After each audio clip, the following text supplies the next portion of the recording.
Okay, so let me go ahead and share my screen now.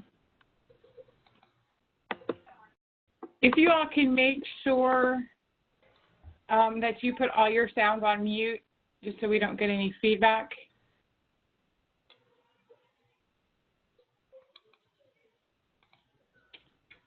Okay, so let's get started. So this shouldn't take very long. There's just a few things I want to go over, just kind of as reminders of things, and I will post this on the Google Drive when we're done, so everybody will have access to it. If I know there are a few people that could not make this today. But today we're going to talk about ESY, our South Carolina credential, testing, CGI, and then just some little FYI information for everybody, just as we move forward with this, because as you know, there have been some changes, so I just kind of want to keep everybody up to date on what's happening. Let me just move this little thing here. So ESY, just a reminder, I sent an email out, I think it was last week or the week before, that any ESY meetings need to be held by May 11th, and then the form stack should be sent to me by May 18th. I've included the link here. I sent it out as well, and I will send it out again with this PowerPoint as well to everybody. But we need to do a report to the state, so we're going to need to know your ESY information by the 18th of May.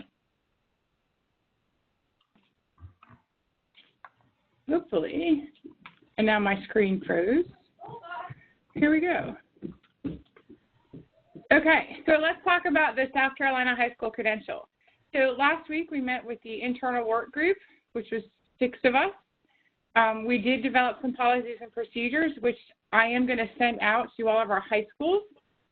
Keep in mind, Scott Barr and Courtney Boyd are our leads in terms of the school-based people. So feel free to reach out to them after we go through this if you have any questions. The policies and procedures are set up very much like our current policies and procedures, and there are pieces that you as schools are going to need to fill in. Again, this is just going to go to our high schools, because remember, the credential is going to roll out starting with our freshman class next year. So each high school needs to fill out the required information and send back to me by May 25th. I know it's a short turnaround, but there is not a lot you have to add. What you have to start thinking about is laying out the plan for what this is going to look like in your school. Okay, and remember, policies and procedures, they can always change as we move through the process and we look through things. But you really need to start to have a plan for what this is going to look like in your school. This does include any schools transferring at this point, because you are still under our umbrella right now. So any high schools are going to have to fill this out, even if you're going to be with a new authorizer in the fall. So along with the policies and procedures, if you could send just a possible guess of what the anticipated cost might be for your school in terms of moving forward, if there will be any cost. There are some supplemental funds that will be given, and they will be forthcoming. We'll use those for our high schools, and they have to be used. It's strongly recommended by the state that they be used towards the South Carolina credential. So they will be rolled out based upon the number of high schools currently. So it will go off of your current high school numbers of 9th through 12th grader. That's how the money will be allocated by weight, just like we allocate any of our other funds. And then, you know, that'll hopefully give you guys a little bit of money. I haven't received anything from the state in terms of that, so I've not sent anything out, but this is what the plan's going to be in terms of how we use those supplemental funds. Remember, they're one time, they're not guaranteed every year, so when you're considering this, and if you're looking at curriculums and things like that that have a reoccurring cost, think about that those funds may not be there next year, or may not be the same amount. It's not going to be a whole lot when it's all weighed out, but every little bit helps us. So the other thing is 8th grade annual reviews. So keeping in mind that this is going to roll out in the fall, it has to roll out August of 2018, any students who are currently in 8th grade, teams need to start to begin to think about if they have students that would benefit from this high school credential. So if you've had annuals for 8th graders and you think a student may be a good candidate, you'll need to hold an amendment and make that change on the IEP. However, if you do have students you are considering, please reach out. Has joined the meeting. Let's reach out and let's talk about them and kind of have some conversation. The other issue is you might want to consider, if we know the student is going to stay in one of our schools and you know which high school it's going to be, you can reach out to potentially that coordinator, maybe ask them to attend the meeting via phone or have a conversation with them as well. I know this is very confusing, but hopefully as we go through this a little bit more, you might understand it. So one of the things that our group did when they came together last week is we kind of made what we thought was a profile of a student who would be on this diploma, this credential track. So if you can see up above the student characteristics, first of all, the website is listed. It's the southcarolinacredential.org.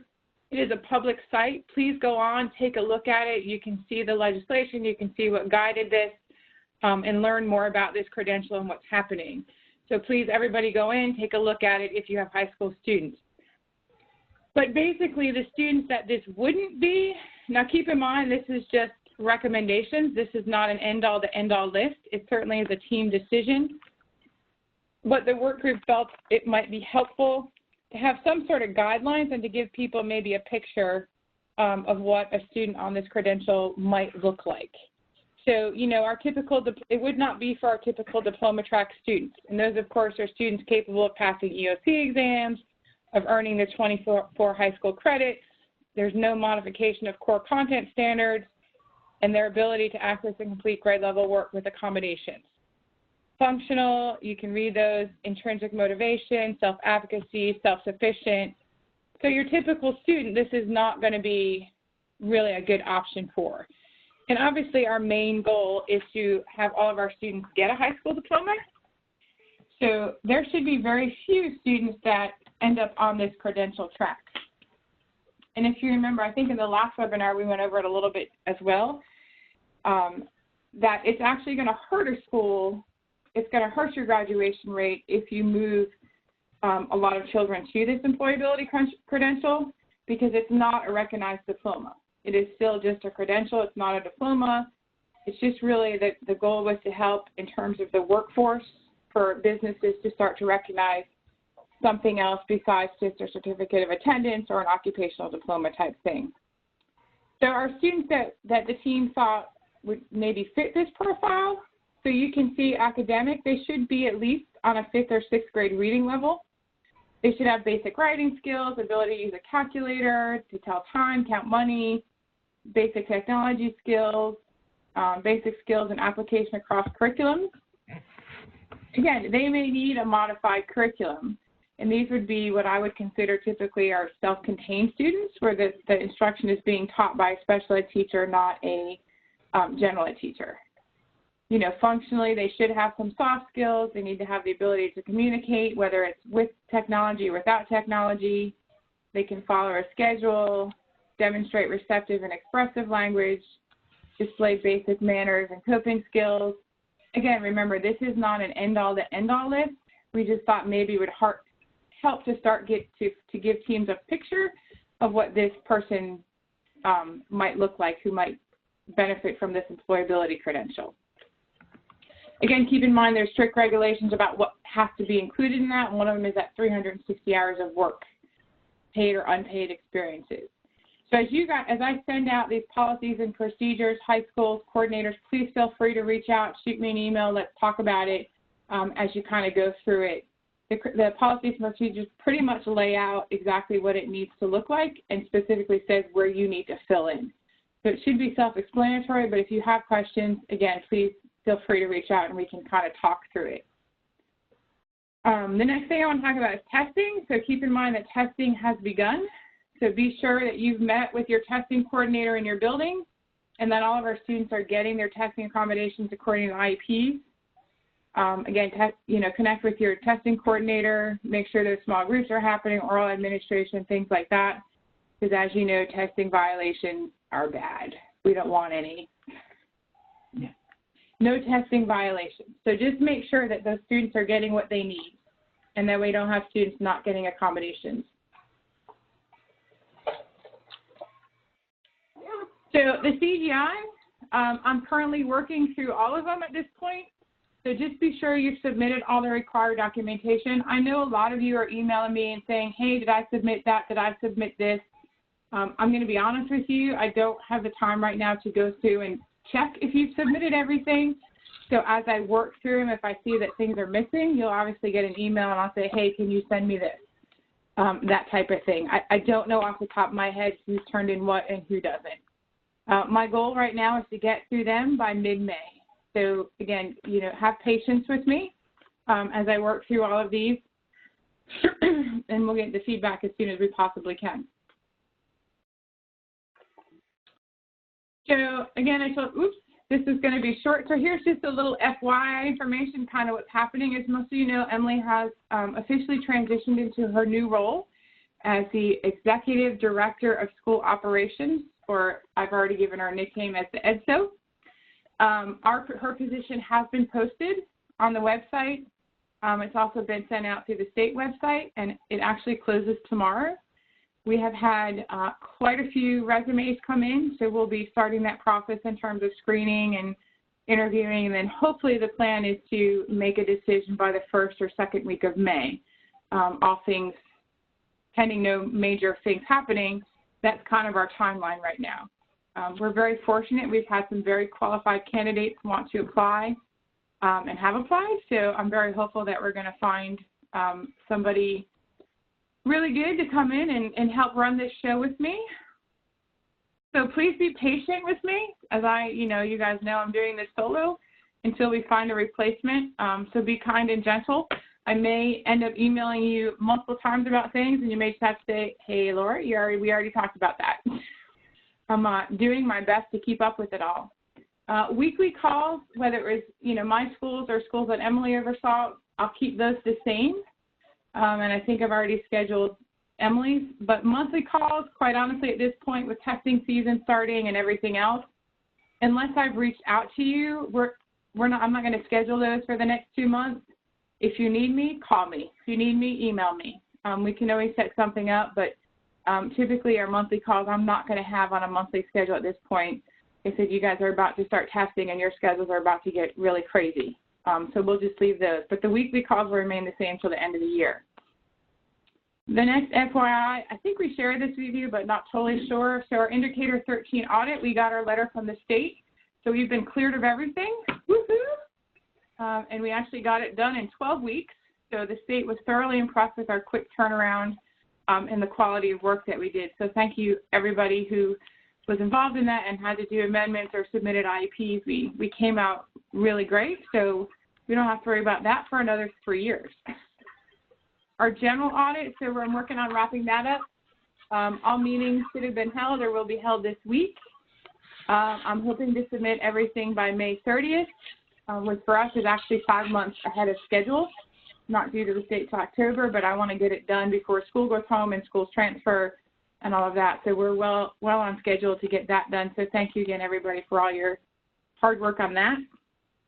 Another tidbit, so starting Sunday, April 22nd to the 26th, I will be at LRP. So I'll be in Dallas, Texas. So I will be able to check my emails and available for calls. Any scheduled calls that week will be canceled. If you have an absolute emergency and you can't get a hold of me, please feel free to reach out to Emily. Her number and contact information is still the same. But please make sure, if you can get me first, great. If not, you can try Emily. I'm not anticipating anything major happening, but I will be gone next week in Texas. So, I guess I'm going to go visit all my exes in Texas. Just kidding. I really don't have a lot of exes in Texas, but it's a good song. The other thing is, I don't have it on here, but we talked about this, EFA, so we've done all those reports and checked all those, but please make sure you're keeping up with your EFA codes and PowerSchool that they're matching with on the IEP, those minimum amounts of service and all that. So just keep an eye on that and keep continuing to maintain those.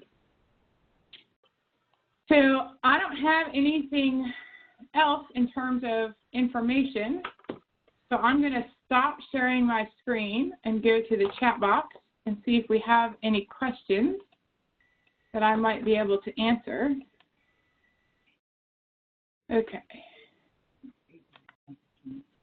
So Kelly, I'm confused about the title of this. I work for audit as well. High school credential, there means a GED or diploma. So the high school credential is neither a GED nor a diploma.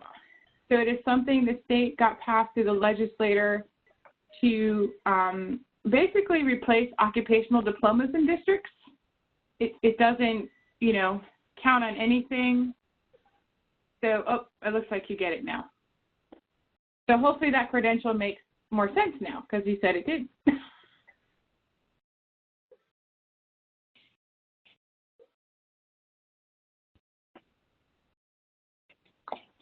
Like I said, I'll shoot out those policies and procedures. They're the template just like our other ones for high schools to work on.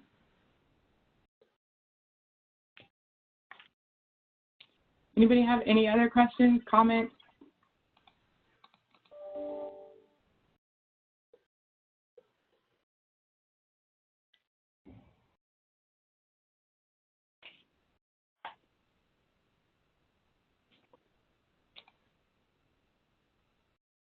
Thanks, Michelle. I'll hang in there. It's job security right now. That's what I call it. Things are going good.